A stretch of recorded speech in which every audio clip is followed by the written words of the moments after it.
This is Impact Wrestling's Hakeem Zayn, and you are listening to the Tapped Out Wrestling Podcast Network. My mother, she called me son because I shine like one.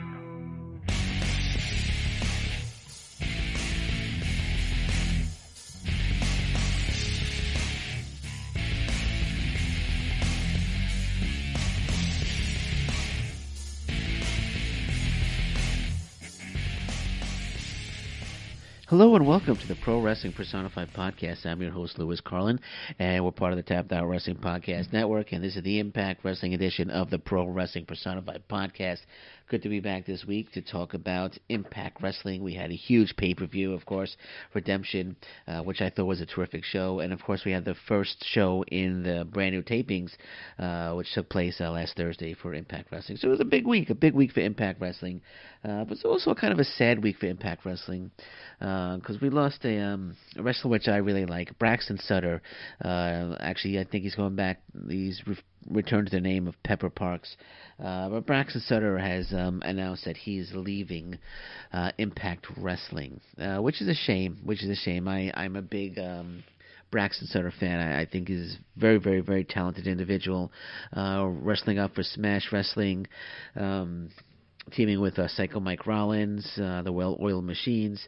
I thought they would have been a terrific tag team in Impact Wrestling, and Lord knows Impact Wrestling needs tag teams. So I'm surprised they didn't get the opportunity. I thought we might see the team showing up at Impact Wrestling sooner or later, but no, Braxton Sutter has decided to move on from Impact Wrestling, and he went out the right way. He didn't do any complaining. He didn't say that I've grown, but Impact Wrestling, and he didn't misspell any words either. Well, you know who I'm referring to. But then I went on the rant about that last week. But yeah, no, he went out the right way. Well, here's his tweet. He's like, "My time at Impact Wrestling is up, and I would like to extend a huge thank you to them. They gave me my first official contract / job as a wrestler at 35 years old and hired my wife, Allie, at the same time. I'll never forget that. It was a great chapter of my life. Now on to the next one." Well, he didn't write Allie. I just reminding everybody that Allie is his wife. But that was the way. That's the proper way to go out. Thanking Impact Wrestling. It's not bad mouthing them. He's not saying, "Oh, I'm not getting paid." He's not saying, creative, and I don't see eye to eye with creative. He thanked Impact Wrestling, acknowledged that they gave him his first official contract, and it was a great chapter in his life, and that's the way to do it. And I'm gonna miss him. I'm gonna miss Braxton Sutter. And the last few weeks, with him trying to find somebody to marry him, it didn't. For me, it didn't resonate with me. I wasn't a big fan of that. I know he's capable of much more than that. So I wasn't really a big fan of him, looking for someone to marry him. Asking Allie, being turned down by Laurel Van Ness, and then asking Su Yung and getting turned down by Su Yung. I just wasn't a fan of that.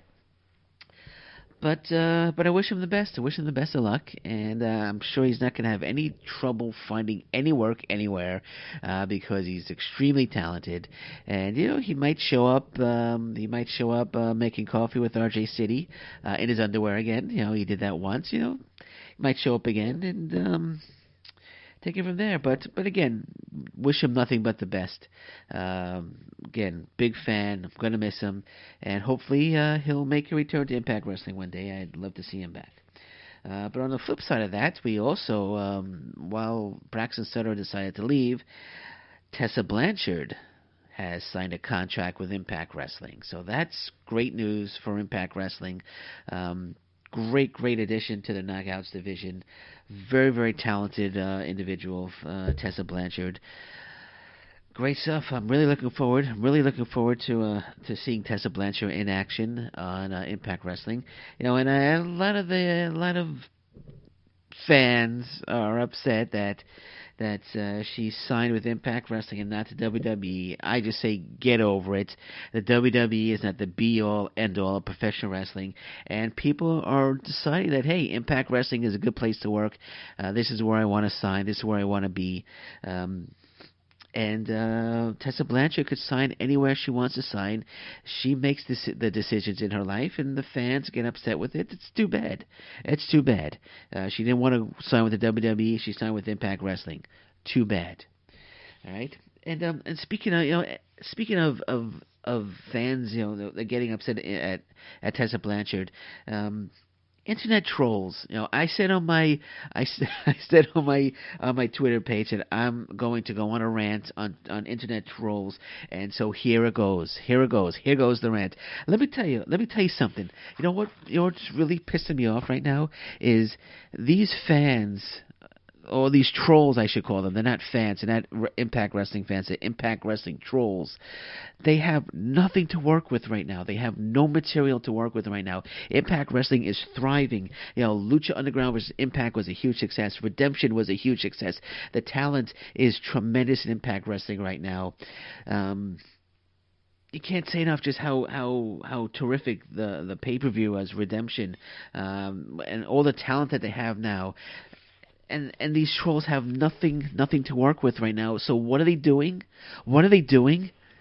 They're going on Impact Wrestling social media pages and they're giving away spoilers. They might have done that in the past, but it's not at the volume that I'm seeing now. I'm seeing people going on and they're giving away spoilers, and some of them are still kind of complaining that Impact Wrestling is taping and they shouldn't be taping and all the spoilers. Hey, no one's forcing you to read spoilers, okay? Nobody's forcing you to read spoilers. Here is the solution to Impact Wrestling spoilers. Don't fucking read them, okay? Don't fucking read them. And don't go on an Impact Wrestling page and complain that, oh, here are the spoilers. They're taping in advance. So, hey, this person won that. This person won that. I read the spoilers so I know, and I'm going to post it and ruin it for everybody else. Don't do that crap. I don't like the WWE. I hate the WWE. I don't think it's I'm not going to say I hate the WWE, but I don't watch the WWE. I'm not a fan. I'm not a fan of the WWE. But I'm not sitting at home going on every WWE social media page, posting stuff, and posting that, oh, I hate this, I don't like this, and oh, I can't believe this person won that, and complaining about this, and complaining about that, and complaining about NXT taping in advance, and giving away NXT matches. I don't do that. All right? Because I know people don't want to see that. So I don't know why you're going on Impact Wrestling pages and feel that you need to give away spoilers. I mean, is there nothing going on in your life? Can you go outside maybe and hang out with your friends and have a beer or something? Do you have to sit at home on the keyboard and say, oh, you know what I'm going to do? You know what I'm going to do today? I'm going to give away Impact Wrestling spoilers and complain that that they shouldn't be taping their shows. If there's nothing better for you to do than to do that, it's pathetic. It's pathetic. And they joke. And one guy gave away spoilers. He goes, "You're welcome." Like everyone is on there to read spoilers. It's stupid. It's stupid. And there was okay. Here's another one. This idiot, I'm not gonna say his name, but this idiot goes on. You got nothing to complain about with Impact Wrestling right now, because they're doing absolutely tremendous right now.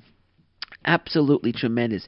Nothing to complain about. So what is he complaining about? He writes that he's upset because he doesn't understand why Austin Aries has so many titles, and that it doesn't make sense. Yeah, it doesn't make sense that Austin Aries has so many titles. That's what this Impact Wrestling troll is complaining about. That Austin Aries has too many titles and it doesn't make sense. Come on. It's so stupid. I don't see why people still hate Impact Wrestling. It doesn't make sense. And people are still going out saying that they're taping in advance. Ring of Honor tapes I've said this so many times. Ring of Honor tapes in advance. NXT tapes in advance. House of Hardcore tapes in advance. Basically every single show on the Fight the Fight app, they tape in advance. if you watch New Japan on Access, they tape well in advance. You know the winners. Who cares if they tape in advance? Again, here's the solution. Stop reading the fucking spoilers. Okay? That's the solution to the problem. You're upset that the spoilers are available. Don't read them. And if you're going to read them, don't go on Impact Wrestling social media and post them, because it pisses me off and it pisses everybody else off. Here's the thing. I feel good. I'm pissing people off, so that's the type of person I want to piss people off, because I want to have fun. I want to have fun typing messages and pissing people off online, because it's safe. I'm safe at home, and nobody can really verbally talk to me. They might type a word, but nobody can really verbally come at me. It's stupid. It's stupid. Just stop it. It's ridiculous. It's dumb. And like I said, you got nothing to work with anymore. Impact Wrestling is thriving, with all the partnerships that they have right now. With Lucha Underground, they're working with Ring of Honor as well right now. Austin Aries is going to be challenging Silas Young for the Ring of Honor TV title. So many partner promotions out there. They're thriving right now. They're thriving. You're running out of material. You have no material anymore to work with, so you're looking for any little thing now that you can work with, and it's pathetic. It's pathetic. Give it a rest. If you don't like it, and there's one individual.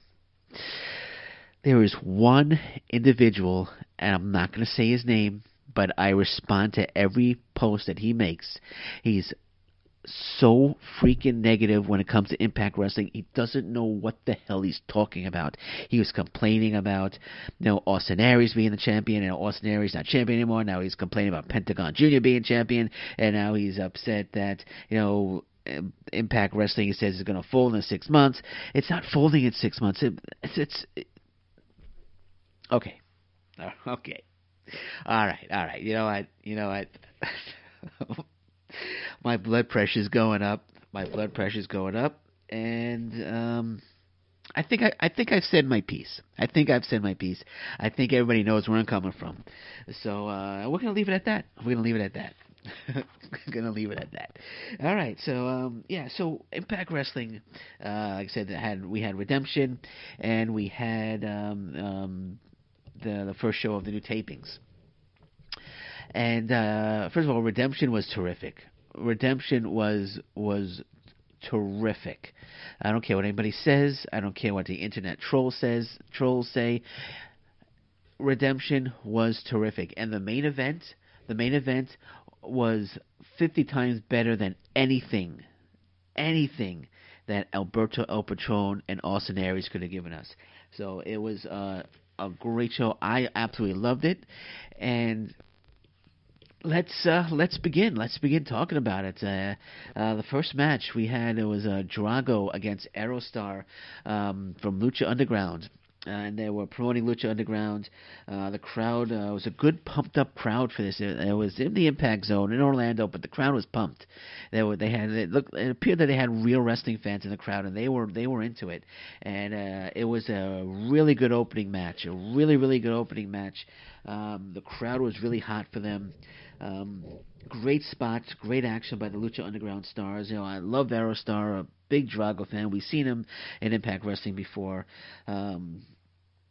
Solid match. Aerostar wins with a springboard code breaker, which was a great move. But solid match to open the show, and might have been a few. The rope seemed to be a little slippery during that. A few wrestlers seemed to be having a little trouble performing some like springboards or stuff from the ropes. But it was a solid opening match. Really liked it. Really set the stage. And of course we had a new broadcast team. Josh Matthews and Don Callis were the announce team, and they were terrific. Don Callis, of course, with Kevin Kelly, New Japan Pro Wrestling. They announced the matches there, English commentary. But great broadcast team. I absolutely love Don Callis. Is tremendous, and I was hoping when he came aboard that we would see him in the broadcast booth as part of the announce team, and he's part of the announced team now. Don Callis and Josh Matthews. Absolutely loved it. Absolutely loved them together. Don Callis is great, and Josh Matthews is a great. It's a great sidekick. It's a good little sidekick to Don Callis. Don Callis is great. It's good to see him. Good to see him announcing the matches. Match 2, we had the tag team title match. Eli Drake and Scott Steiner, Santana and Ortiz, and I wasn't really thinking that this was going to be a good match, but I liked the match. I liked the match. You know, I'm saying that because of Scott Steiner. He's in his 50s. He's not what he once was. But no, I thought it was a solid tag team match. I thought we had good action here. Good match. Steiner hit the Frankensteiner off the top rope, which was impressive. Looks like he had a little trouble getting up after he performed it, but you know, the guy's 55 years old, 56, and you got to give him credit. He hit the Frankensteiner off the top rope on Santana, so that was a good move. Eli Drake, you know, we all know how awesome Eli Drake is. Eli Drake is tremendous. In the ring, behind the mic, he's the total package. He's the total package. He should be the new total package. He should steal that title from Lex Luger, because he's the total package. Eli Drake. It's great work, and a lot better than I thought it was going to be. Like I said, I didn't like the fact that Santana and Ortiz lost the titles to Eli Drake and Scott Steiner. Conan wasn't at ringside. Conan was missing. Apparently they got a call from King before the match. They were in the clubhouse. They were playing dominoes, and Conan's not going to be there. So not sure why. I was reading online when I was reading reviews online, they said that he was apparently. I saw that one website said that they talked about him being apparently kidnapped. I must have missed that. I don't recall them talking about him being kidnapped, but nonetheless, Conan was not there, and that was kind of the reason that they were trying to play as to why LAX lost the match and the titles to Eli Drake and Scott Steiner. Didn't really make much sense because LAX normally wins the matches. Conan really plays a small role. He plays a huge role in the verbal confrontations, but it plays a relatively small role in the actual matches. So that's why I was a little, and I'm a huge fan of Santana and Ortiz, so I'm a little disappointed to see them. It would have been a great victory for LAX, for Santana and Ortiz to defeat Eli Drake and Scott Steiner. But that didn't happen. Eli Drake and Scott Steiner are the new Impact Wrestling Tag Team Champions. And by the way, I should have pointed out that all new title belts made their debut on Redemption. We had new tag team belts, a new X Division title, and a new heavyweight title, and they all looked fantastic. They all looked absolutely gorgeous. Absolutely gorgeous. But new tag team champs, Eli Drake and Scott Steiner, after defeating. I hope LAX do get the titles back soon, because they are the best tag team, without a doubt, in Impact Wrestling right now, and one of the best tag teams in the world. I said that before. A lot of people on Twitter disagree with me, but my opinion, Santana and Ortiz are one of the best tag teams in the world today, and I hope they get the titles back soon. And if Conan was kidnapped, I hope they find him.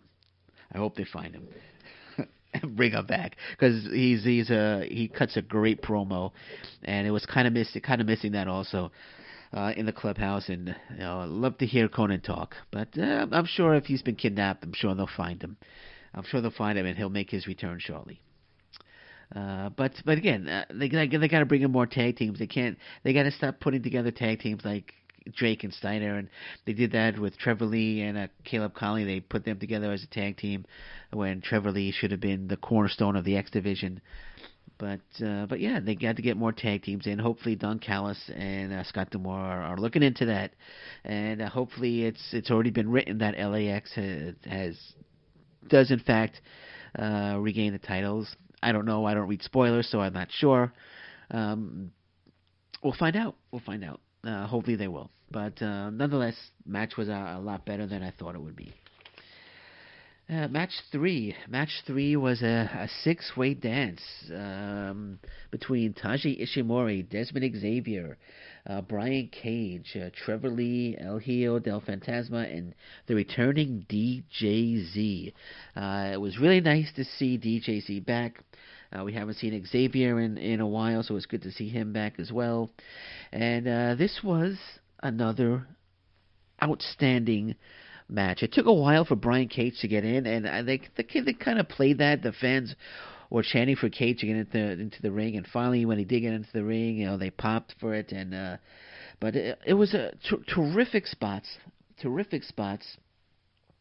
One thing I didn't like though. One thing I didn't like is DJZ is back, and I don't know. There's a thing now. I think he says DJZ or he points, and we get that annoying sound effect. As the match is progressing. I'm sorry. I'm glad DJZ is back, but I absolutely could do it without that. And I hope doesn't become a regular thing. It's very, very annoying. Very annoying. But that said, I'm glad DJZ is back. It was good to see him back. And it was a great crowd chanting. This is awesome. Great action. Very entertaining match. Good stuff. What else can you say?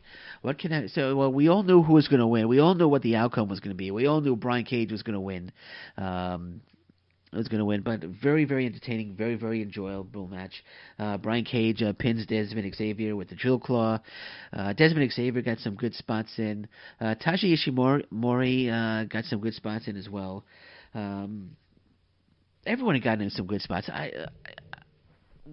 Great stuff. Again, Trevor. I was kind of hoping that Trevor Lee would have pulled out a victory here, but there was no way Brian Cage was going to lose this match. I know they're building up Brian Cage to be the guy, and there was no way he was going to lose this match. But great stuff, and good to hear the crowd chanting, "This is awesome," because it was well deserved. Match 4 was the match I was really looking forward to, and it didn't disappoint. Taya Valkyrie versus Kiera Hogan. This is where Tessa Blanchard joined commentary, and I thought it was a very good match. Very good match. Hogan worked very hard. She's still a little green. I think she could use some work, little work. But one thing I didn't like about the match is Tessa Blanchard came out with commentary, and it seemed like the commentary was all about Tessa Blanchard and nothing about Taya Valkyrie and Kiera Hogan. They should have been concentrating on the match because I thought it was a very good one. Kiera Hogan is going to be a top star in the Knockouts division. Tessa Blanchard as well. I think she's already one of the top stars, even though we haven't seen her perform yet. And of course, you got Taya Valkyrie, who's already one of the top stars. So it was a good match, good segment with Tessa Blanchard, but I kind of wish they could have done it a little differently. Instead of having Tessa come out for commentary, that took away from the match. Maybe Taya Valkyrie defeats Kiera Hogan, and maybe have Tessa come out and maybe attack Kiera Hogan or attack Taya Valkyrie and set up a Tessa Blanchard Taya Valkyrie feud. That might have, and then she could have cut a promo in the ring. That would have been cool. But they did it the way they did it. Took away from the match again, in my opinion, but nonetheless, it was a very good match. Taya Valkyrie does defeat Kiera Hogan. She hits the road to Valhalla and she gets the win. But we're going to see a lot of Kiera Hogan. We're going to see a lot of Kiera Hogan in Impact Wrestling's future. The Knockouts division, with the addition of Tessa Blanchard, is absolutely on fire, and Kiera Hogan is the girl on fire. But the whole Knockouts division is on fire right now. So it's really there's a lot of potential great matches right now in the Knockouts division, Impact Wrestling Knockout division. All right, and then from there we got the X Division title match, which was, of course, Matt Sydal defending the X Division title against Petey Williams. It appears that the whole Josh Matthews, Matt Sydal collaboration is over, which was okay. I thought it had potential, but it kind of fizzled out as the weeks progressed. And Matt Sydal, he's still doing the whole third eye thing, the whole namaste thing, but no more Josh Matthews, which is fine. He's terrific what he's doing right now with Don Callis. I'll tell you, this was a overall good match, but I'll be honest, the crowd really didn't seem into it, and I don't know. I just really wasn't into the match. Don't get me wrong. Overall it was a good match. I just wasn't. I guess because Matt Sydal versus Petey Williams, it's kind of like maybe been there, done that. I've kind of seen that before. Petey Williams is challenged already for the X Division title against Sydal a few weeks ago, if I'm not mistaken, if my memory serves me correct. But I wasn't into Petey Williams. I would have liked to have seen like Desmond Xavier instead, or even or Tashi Ishimori back in there, or maybe someone else. Bring someone from even Lucha Underground. Bring someone in from Lucha Underground. I wasn't into Petey Williams. I'm sorry. Again, nothing against Petey Williams. I wasn't into the match.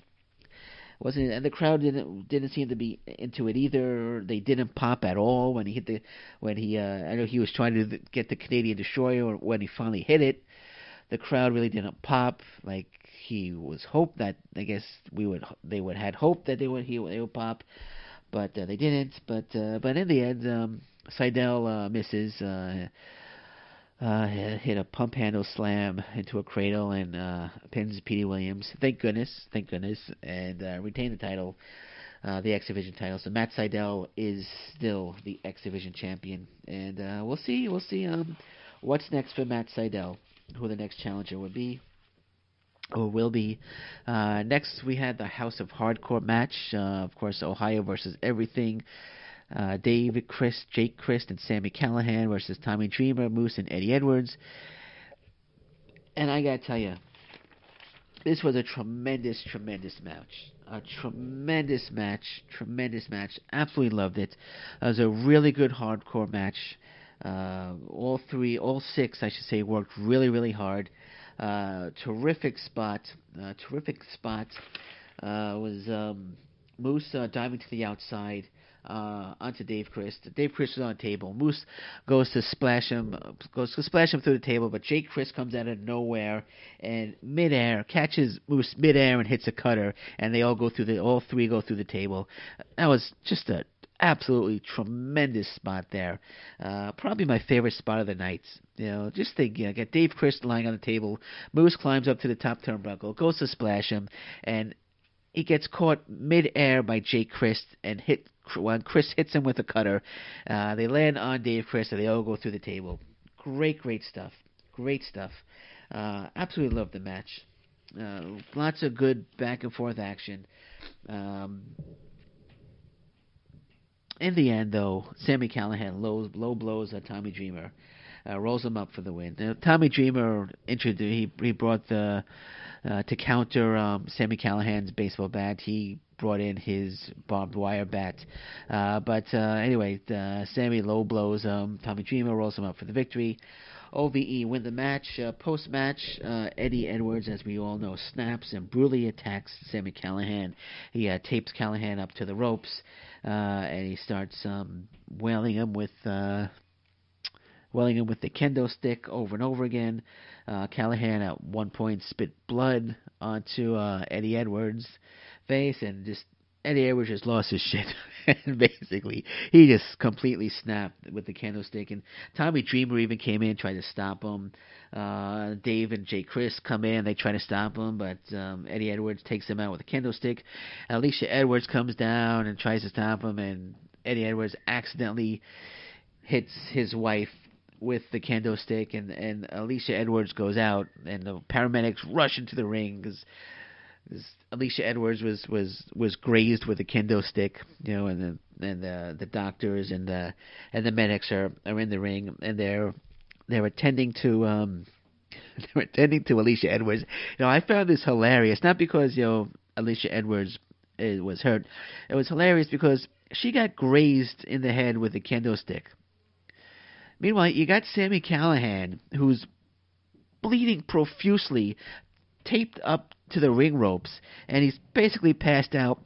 And none of the medics seem to care about Sami Callihan. They all just rushes to Alicia Edwards' aid because she's lying there. It was poor Sami Callihan is in dire need of medical attention, but they completely ignore Sami Callihan, and they all their attention is on Alicia Edwards. I thought that was hilarious. I thought that was hilarious.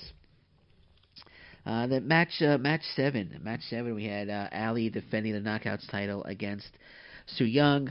Another solid match here. Good back and forth action. Ali does defeat Su Yung by pin. Again, solid match. Ali had to deal with Braxton Sutter. Braxton Sutter came out with Su Yung. She had to deal with Braxton Sutter, but overcame the odds and retained the title by defeating Su Yung. She countered the panic switch into a cradle to retain, and Ali remains the Knockouts champion. But post-match, this is where I didn't care. I don't know why it was happening. Braxton Sutter proposes, says he loves Su Yung, proposes to her. Su Yung then just sprays mist into his face and lays him out with a mandible claw. And that was the end of the segment. So Braxton Sutter proposed to Su Yung, and Su Yung responded with a face full of mist and a mandible claw, which laid out Braxton Sutter. Not sure if I was a fan of that, to be honest. Not sure if I was a fan of that. But then after that, we had the main event. The Impact World Title match. Champion Austin Aries against Pentagon Jr. against Phoenix. And this was an outstanding main event. Easily the best thing on the show. The best match of the show. Outstanding main event. Absolutely loved it. Great action. Back and forth action. All three worked really hard. Well executed match. I know they worked hard at WrestleCon, Lucha Underground versus Impact. I thought this was better. I thought this was a better match with the title on the line. And all three worked so hard, and they delivered in a big way. And as we know, we have a new Impact Wrestling champion, as Pentagon Jr. pinned Austin Aries after quote unquote, kayfabing. Well, he broke his arm, but he didn't really break his arm. But he breaks his arm, and then he hits the Fear Factor, and he becomes the new Impact Wrestling World Champion. Great match. This match delivered. This match really delivered, and it was much better than anything that Austin Aries and Alberto El Patron could have given us. And we got Pentagon Jr. I called it last week. I called Pentagon Jr. was going to win the Impact World title. Not too many people believed me, but I called it. And, of course, it was live, so there's no spoilers, so I couldn't look at spoilers. But I called it, and I was correct. Pentagon Jr., the new Impact Wrestling champion. And I think it was a great move. It caught a lot of people off guard. And I look forward to Pentagon Jr., who I don't know if he's really under contract, but with Impact Wrestling, I don't know the details there, but I loved it. I absolutely loved it. I absolutely love Pentagon Jr. Big Pentagon Jr. fan. I think he's going to be a great champion, and we'll see how it progresses. I have a feeling he's not going to be champion for too much longer, but I liked it. I liked how it ended. Of course, Pentagon Jr. and Phoenix, they are brothers. I'm sure you know that already. They are brothers in real life, and they hug each other at the end of the show. And we have a new Impact Wrestling champion, Pentagon Jr. Great stuff. Absolutely loved it. And the pay-per-view was terrific. You couldn't say anything bad about the pay-per-view. I'm sorry, but there's nothing bad you could have said about the pay-per-view. It was a terrific pay-per-view. Well, I shouldn't say that. People have their own opinions. If you want to say something bad about it, that's your own opinion. But my opinion is, I thought it was a terrific pay-per-view, and I can't wait for Slammiversary, which is going to be in Toronto, by the way, which I'm going to try to get to. But the next pay-per-view in July will be Slammiversary. But I love Redemption. I thought it was great. And that led us to the first episode of the new tapings, which took place on Thursday. And let's start talking about that. Well, first off, I was really excited that Matthews and Callis were back.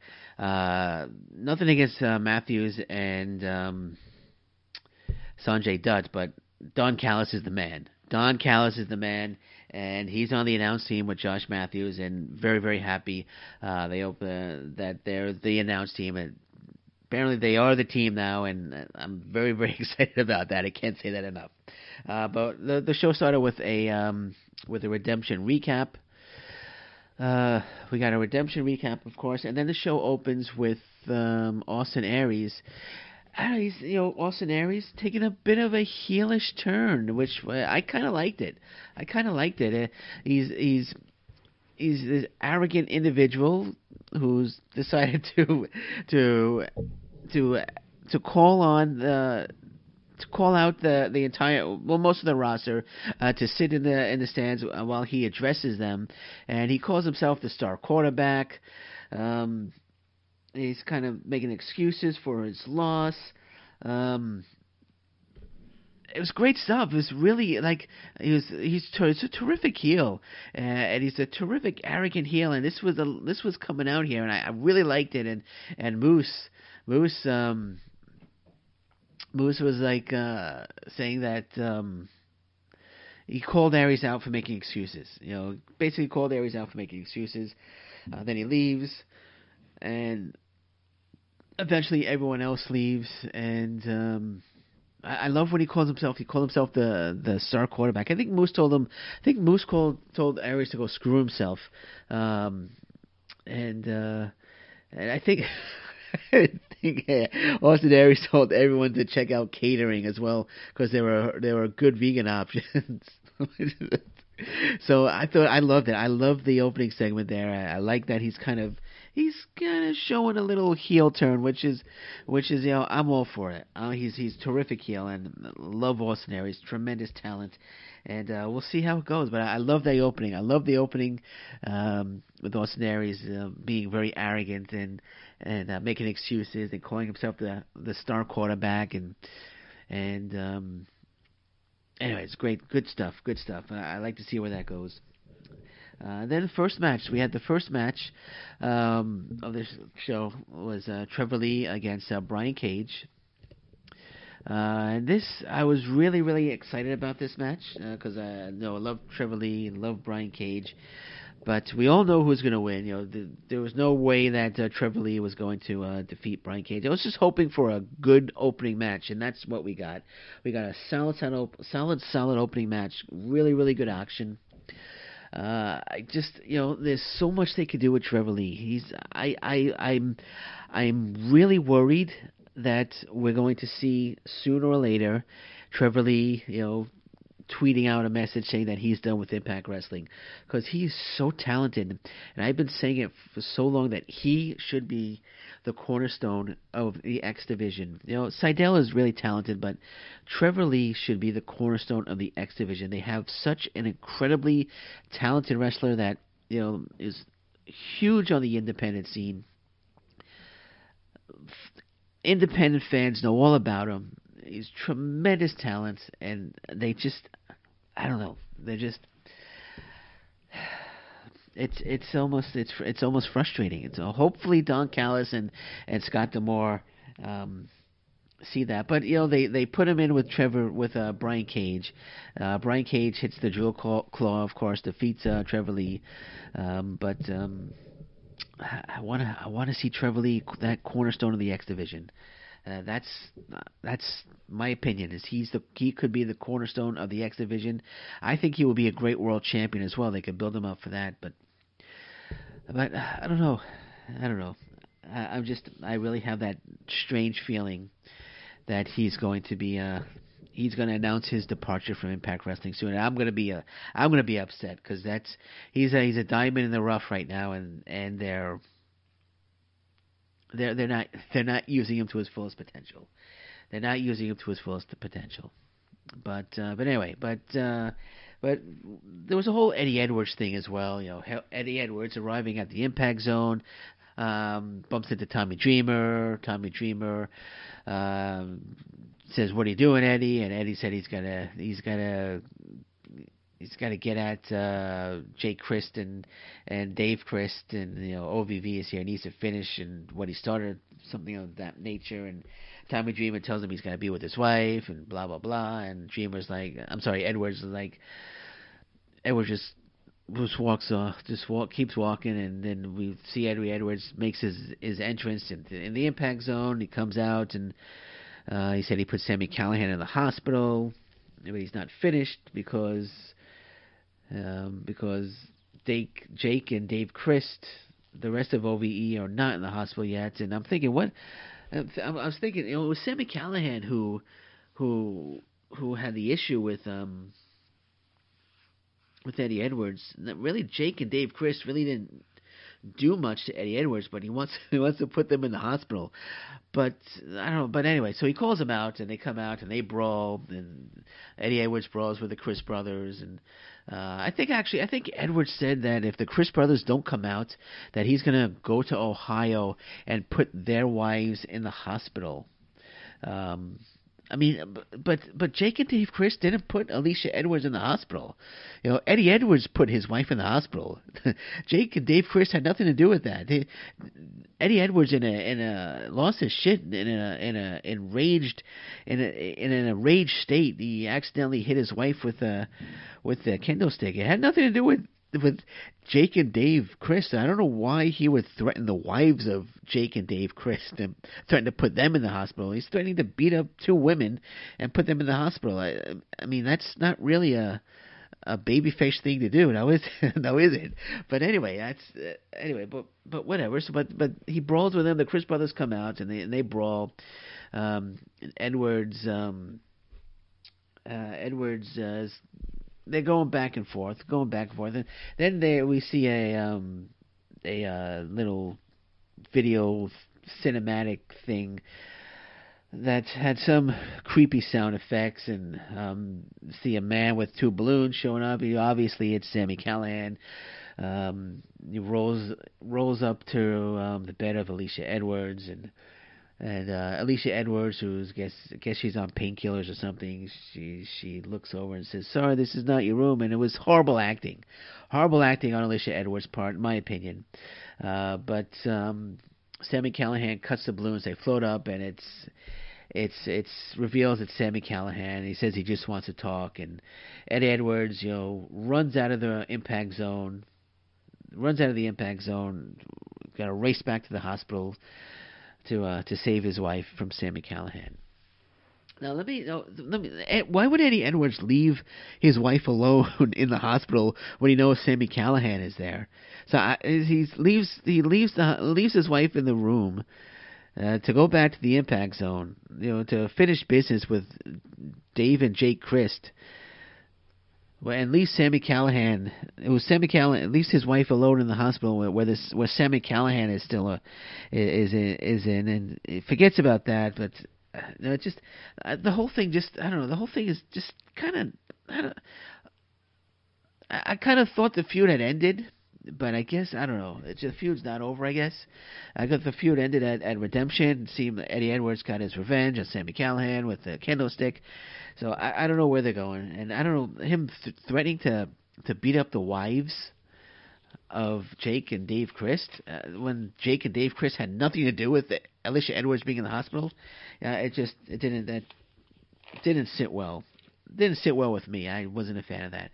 But Eddie Edwards goes back to the hospital and he runs, and Alicia's okay, and of course, and then he finds Sami Callihan and leaps on him, and when Sami Callihan's in the hospital bed, and leaps on him and just starts beating the hell out of him, tries to choke him, and hospital, doctors come in and break it up, and we find out finally near the end of the show that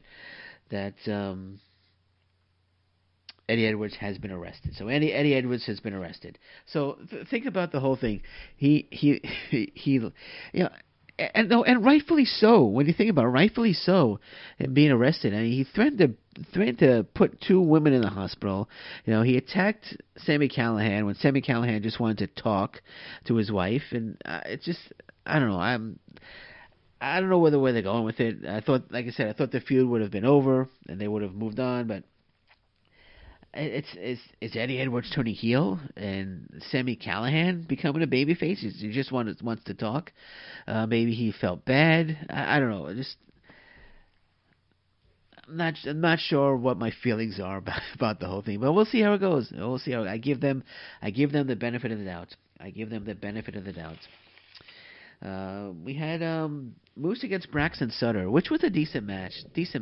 And I read that Braxton Sutter, his tweet that he was moving on. So I guess he did the last tapings and he's moving on. But Moose defeated Braxton Sutter. Was a good match. It was almost a squash match. It was a quick match. It was under 4 minutes. But Moose, of course, wins. Hits a spear. I guess he's using Bobby Lashley's spear now. So he hits a spear on Braxton Sutter, wins the match. Then he calls out Pentagon Jr. And I thought it was a nice little touch, the crowd singing happy birthday to Moose. But Moose does win and calls out Pentagon Jr.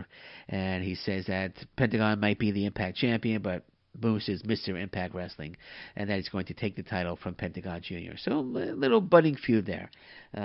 Little budding feud between Moose and Pentagon Jr. So then we get a backstage interview with Matt Sydal. Then we get a call for help. Someone is laid out during the Sydal interview. The referee is with, I guess, a backstage hand. Was laid out, and they have an X card on them. There's a red X on his chest. I don't know if it's a camera person or if it was just an intern or whatever, but somebody took him out and put a red card with an X on it. So somebody new showing up in Impact Wrestling. We're gonna find out who it is soon enough. And of course, LAX back in the clubhouse. Still no Conan, no Homicide, and Santana and Ortiz talk about getting their titles back. And they've invoked their rematch clause for later in the show, which is the main event, which was of course Drake and Scott Steiner defending against Santana and Ortiz. Like I said, they talked about getting the titles back. Then from there we had match 3, which was Allie defending the title against Taya Valkyrie. Now, I originally thought that Taya Valkyrie was going to walk out as the Impact Knockouts champion, but that wasn't the case. Allie defeated Taya Valkyrie, much like she did at Lucha Underground versus Impact. I thought the match at Lucha Underground versus Impact was a better match. This match was okay. I had some good back and forth action between the two. I love Allie yelling "I'm Allie" and then hitting Taya with a move for a near fall. I thought that was pretty cool. But I don't know. Taya Valkyrie, it was almost like she just. It was almost. I don't know. I didn't like to see Taya lose. I know she lost Lucha Underground versus Impact. She lost on that show, but I didn't like to see Taya lose this match. And I think Josh Matthews also noted that Taya Valkyrie became the number 1 contender by beating Kiera Hogan. That doesn't really make sense. That really doesn't make sense at all, to be honest. Kiera Hogan is not a top contender, but Taya became the number 1 contender by beating Kiera Hogan. But nonetheless. I kind of wish Taya Valkyrie was like a DQ or Su Yung ran into. We did see Su Yung. We had. Let's get into that. So Allie defeats Taya Valkyrie via pinfall. She hit a code breaker on Taya and got the victory, which I wasn't too happy about. But after the match, we got some evil music playing, and we had, I guess, zombie women were walking out. And they had a coffin. They brought it to ringside, and Allie is confused, and she goes to look at the coffin, and the lights go out. And when they come back on, Su Yung is in the ring, and she attacks Allie from behind. Su Yung hits a hanging pedigree on Allie, and Allie is out. Su Young's going to put her in the coffin, but the lights go out again.